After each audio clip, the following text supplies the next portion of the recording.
So, this is my second review in a while.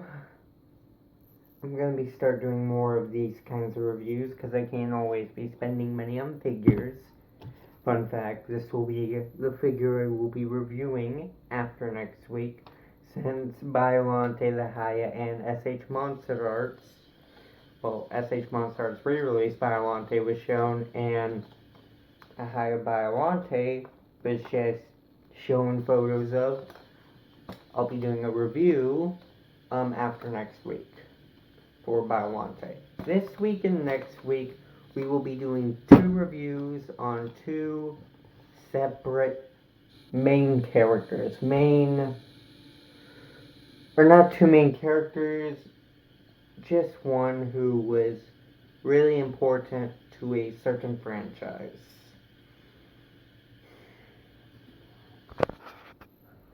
You should know. Hold on, let me see if I can find something related to him. Maybe down here. No. Nope, nothing in there. I'll grab this just in case. Here. Okay, let's see. Here. No. Down here. No. Here. Bruh. No.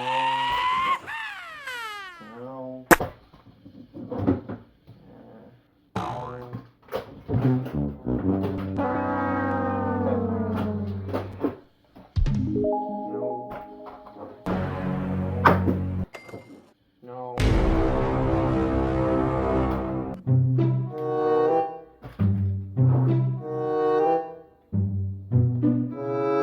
You're cool, but no.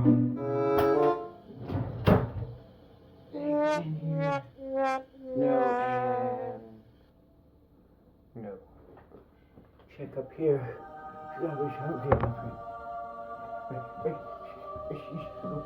Come on, get down from there. Good enough. Oh crap, I screwed up the collection. Give me a sec.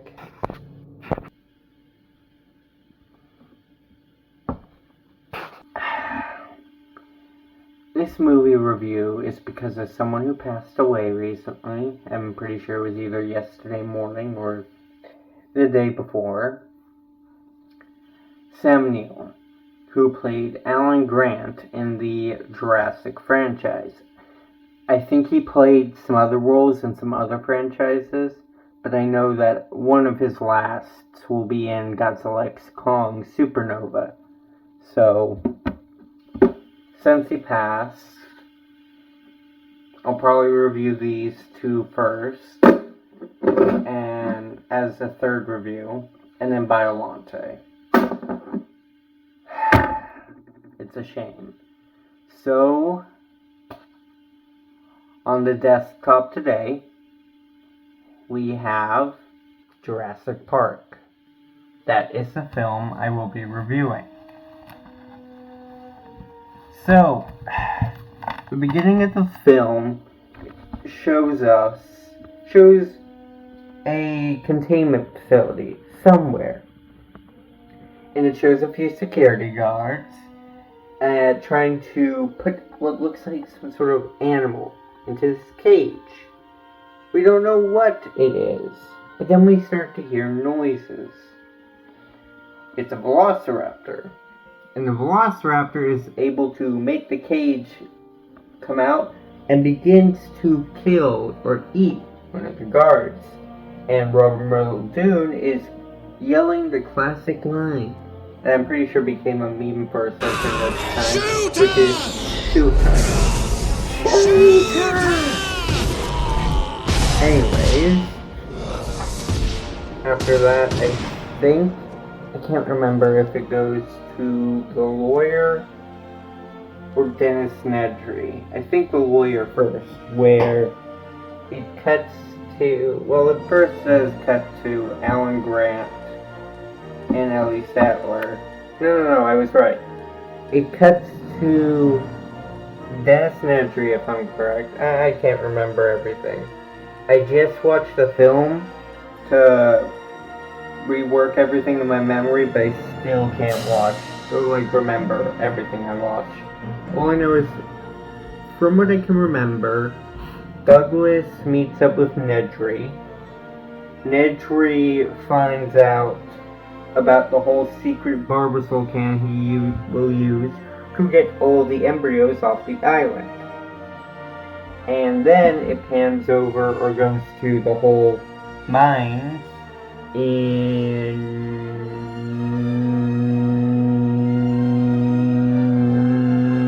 Nebraska? I don't know. I cannot remember. Anyways, my point is the lawyer and the main head of the mines is talking, and we see that they dug up some amber. And when looking into the amber, it's a mosquito. Then it goes to Alan Grant and Dr. Sattler, which they are digging up bones, fossils, and all this, and eventually it leads them to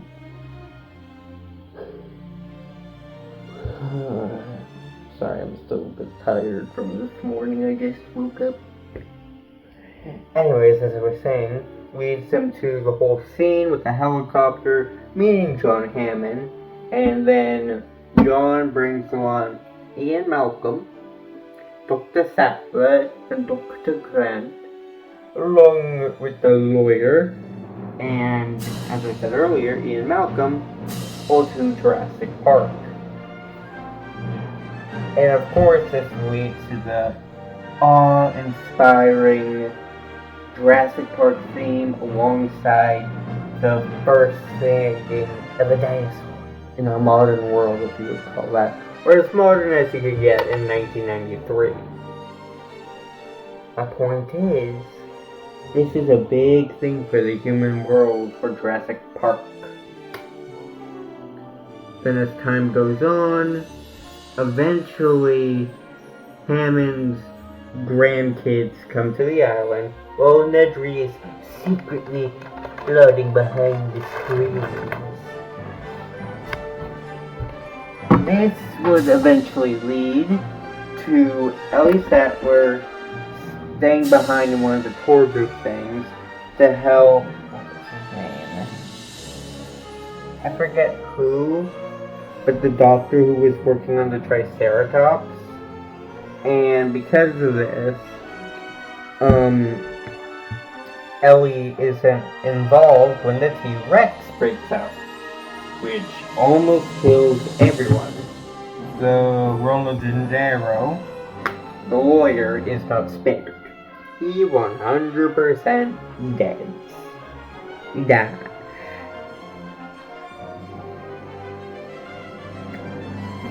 The rest of the film follows it kind of shows maybe some character arcs. Like, I'm pretty sure at the beginning of the film, Alan hates children, but then later on in the film, he's now okay with children? I don't know, I'm just assuming. Not all movies have character arcs, I think. I know. But anyway, as I was saying, so Tim, Lex, and Alan all almost get killed when the T-Rex is pushing one of the tour cars off into its paddock. My only theory for why there's a huge drop is because the tropical storm just kind of caused a huge cave-in. Because the piping, I don't think that would be normally inside of a T-Rex paddock. If anything, it would be a small thing, not a huge, giant pipe like how it was.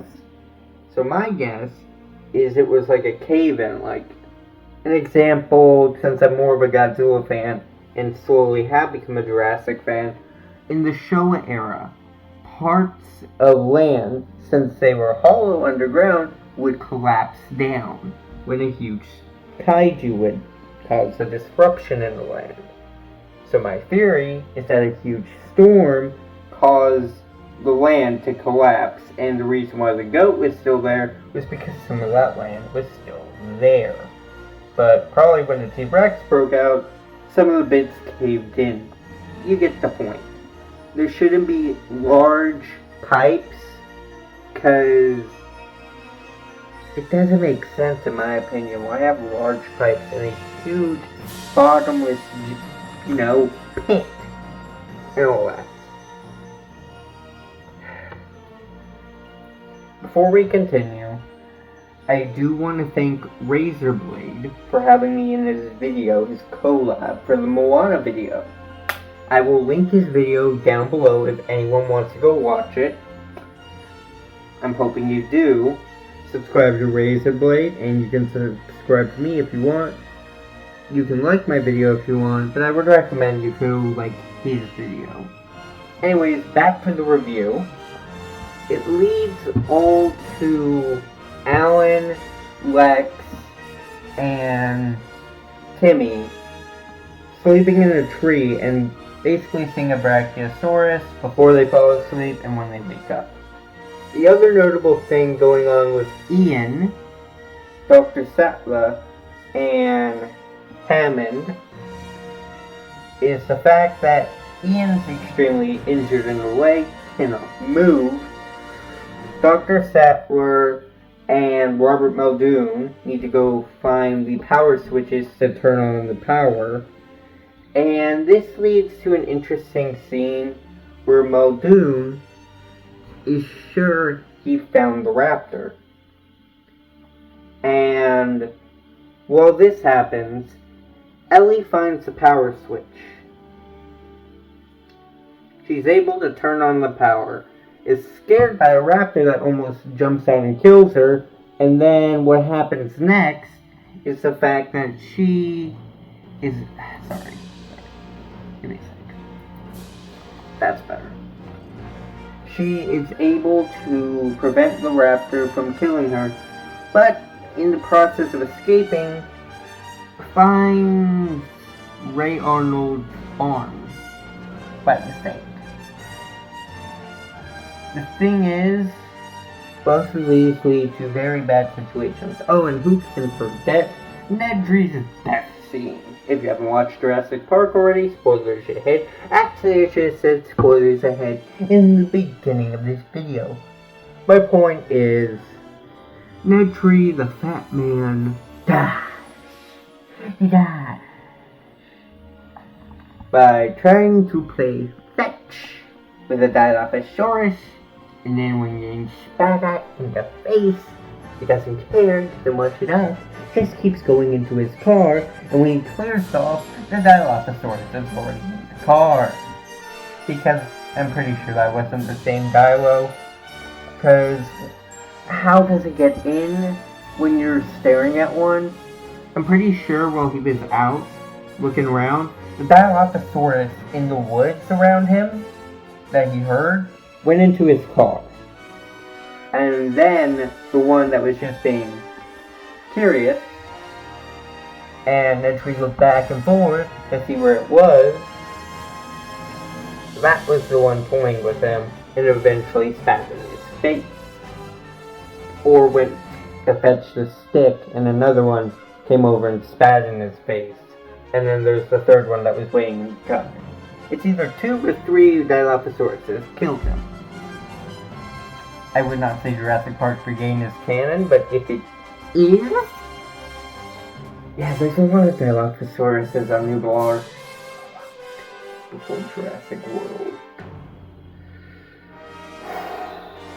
Let's wrap up the discussion about it, and then we get to the actual review part. So, after Nedry dies, the whole system shutdown happens, which allows the raptors to get out, and then the whole thing I explained earlier. with Ellie and the Raptors. But we'll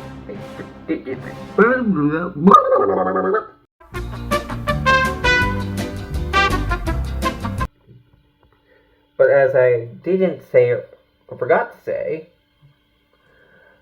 when Robert Muldoon is tracking these raptors, thinking he found the big one, he finds a raptor through the bushes, moves up his shotgun, begins aiming, and instead of the camera turning to look at his face, going I guess 180. Yeah, 180 degrees. Isn't that from here to here? Maybe 360? I do not know.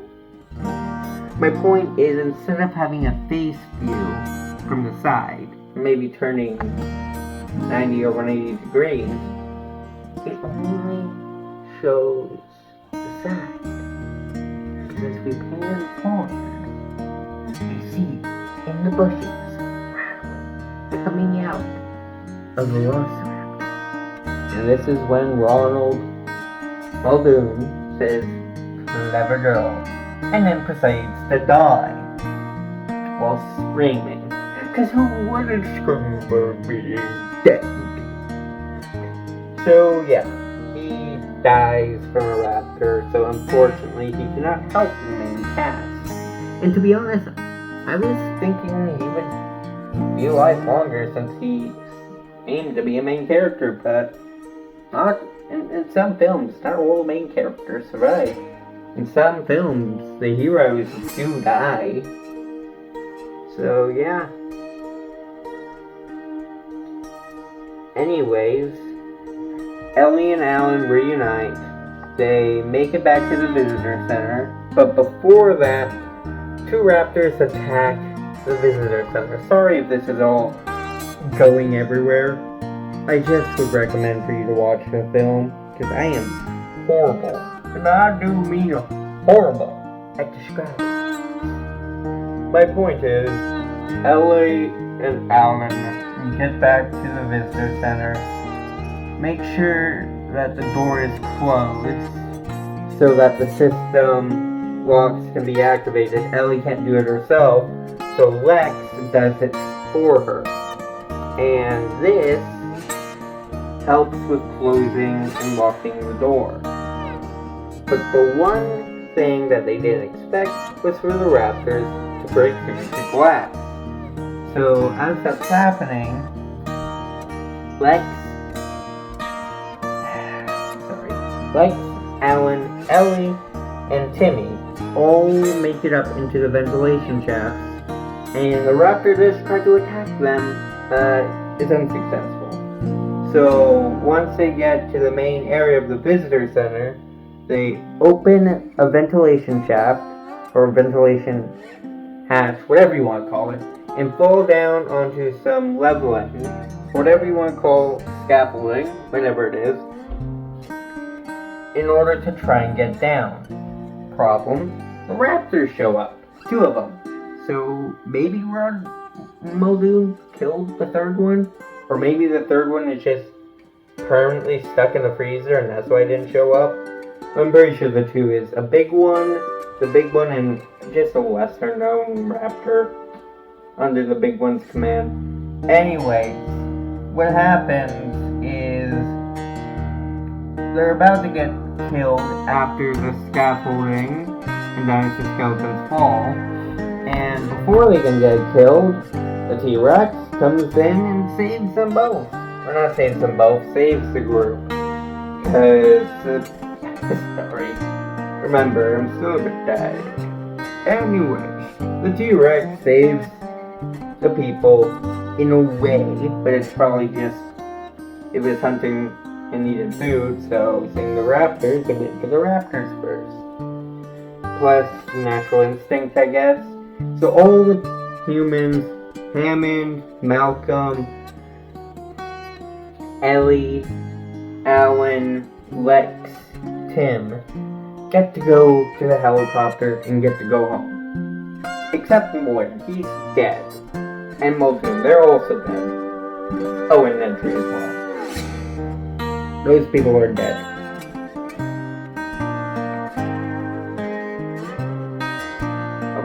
Oh yes, a review of the movie. Okay, let me put this down so I can do a proper review.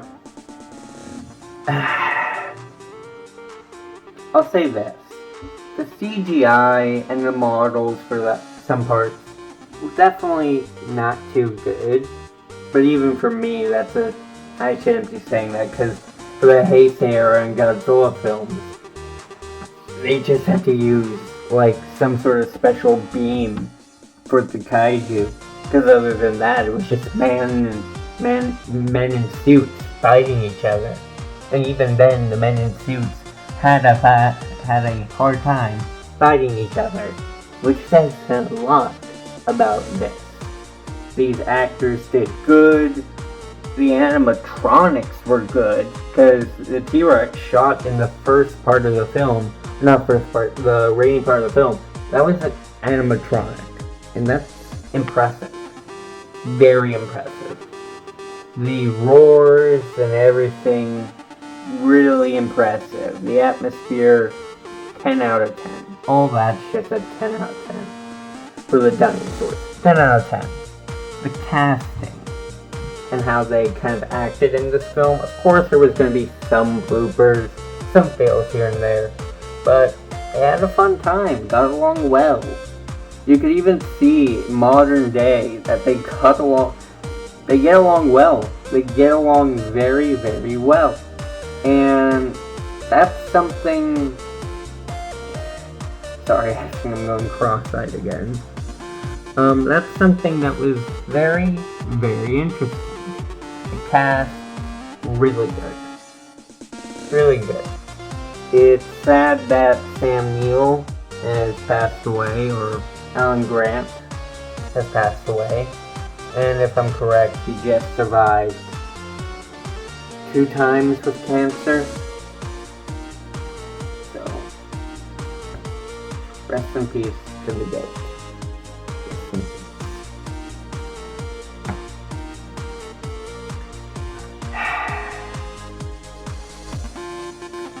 Okay, got 3 more things to do and then I'm ending the video. And of course I can't have it like a figure review. Paint and detail, articulation, accuracy, I guess the box, I can't remember. All I know is the 5th one is just overall. Can't remember the 4th one. I'm pretty sure the 4th one was, yeah, so it's paint and detail, screen accuracy, posability, paint and detail, so how detailed the paint is, and then, of course, finally, final thoughts. But this isn't a figure. This here isn't a figure.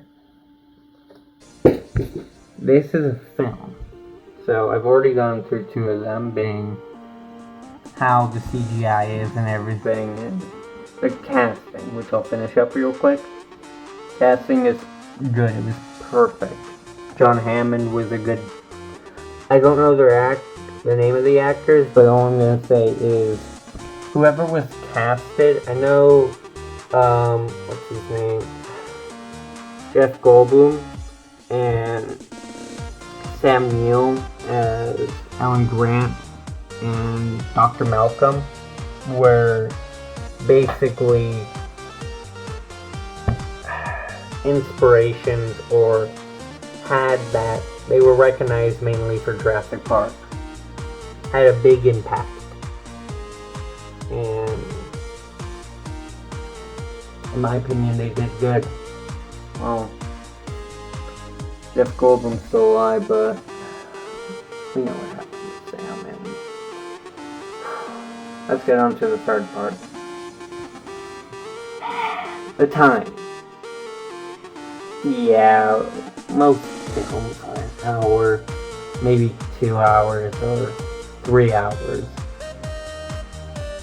Even though it was 2 hours, 2 hours and 6 minutes, or just 2 hours for the whole film. Everyone it showed in the credits, I have respect for them all. I have respect for each and every single one of them because they made this glorious film. This iconic film. Something that started a lot of people's childhoods and was a big impact. For me, I didn't watch it till teenage, middle school or something because I was too much of a pussy back in elementary to try any films with gore or scary type stuff. So I never watched it for a while. Now getting actually further into the Jurassic franchise, I regret not watching it sooner. I wanted to always meet the actors of Jurassic Park, but it's sad I'm never gonna meet this one specifically.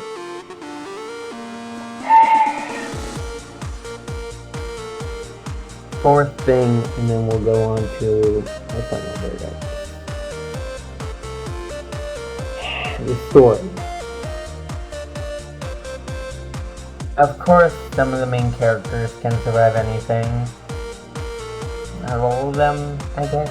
Robert Muldoon, dead. Dennis Nedry was more of a side character, so it makes sense why he deaded from probably 3 dialogues, because he's a fat man. This is all a joke, so please, anyone in the comments, please don't take this as a harassment.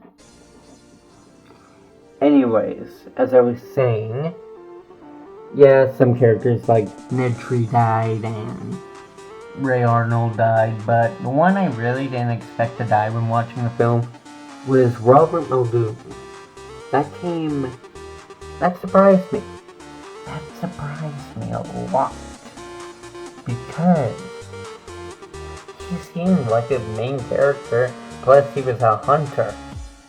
And he knew a lot about raptors and how fast they are, how clever they are.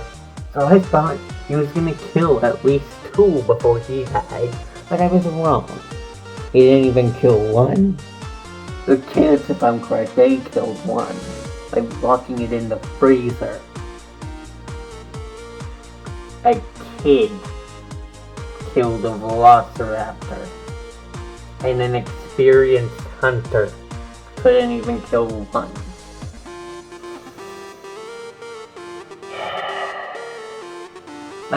That's kind of one of my only complaints, because that does not make sense.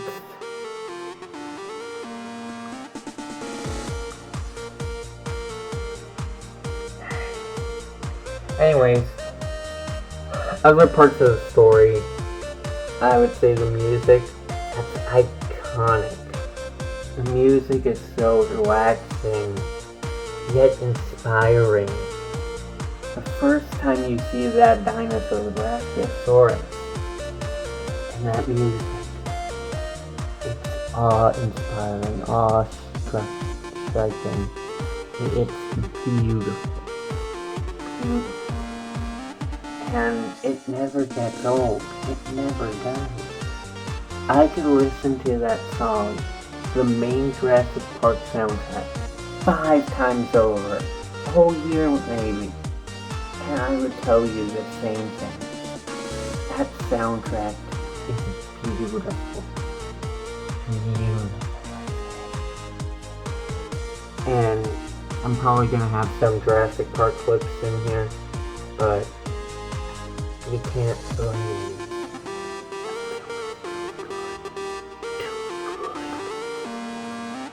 But back to the plot, there were definitely some parts I enjoyed.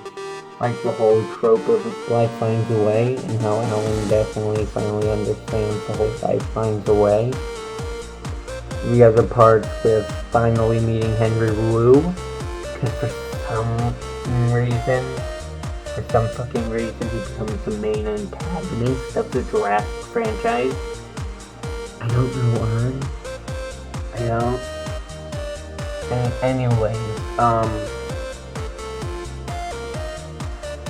yeah, I'll just say this. CGI dinosaurs. 9.5 or 10. 9.5 out of 10 or 10 out of 10. Because I would say the CGI dinosaurs are definitely, and I do mean definitely, better than the 1998 Godzilla, because that one was, 1998 has grown on me, but CGI on it is just so bad. The Jurassic Park one, yes, for 1993 is good, and was probably really good for that time, but a lot of people hated the 1998 Godzilla so bad that even Toho came back to make more Godzilla films, because the 1998 one was a disgrace. But yeah, the T-Rex part with the Jeeps was also a good thing.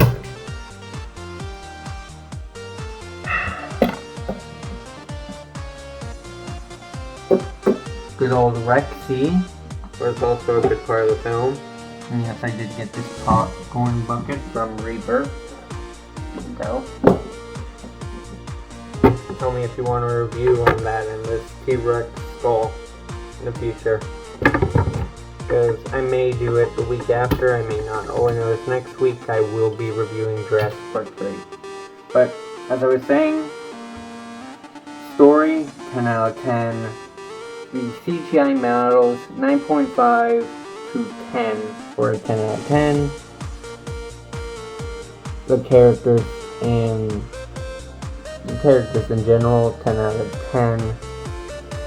And I can't remember what else I said. Basically, my point is, this film is a 9.5 to a 10 out of 10. Actually, 9.8 or 9.9 or 10 out of 10. Probably I'm going to go with 10 out of 10 for nostalgia.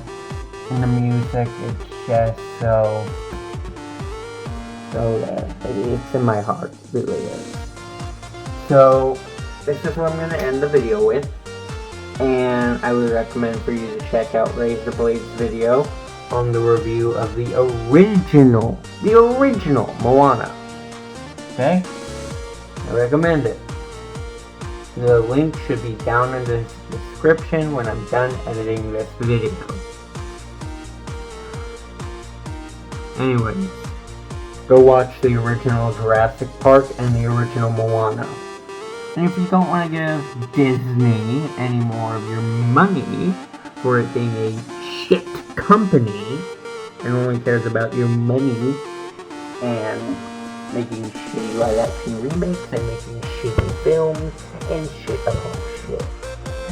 As someone said in the Raisorblades video, fuck Disney. So, if you're gonna watch that film, I would recommend pirating it, because Disney doesn't make any money from it. And if you are gonna watch the live action remake, I'm also changing my opinion. I'm not watching it on Disney Plus. I'm pirating it. I'm pirating it like Jack Sparrow on the 70s.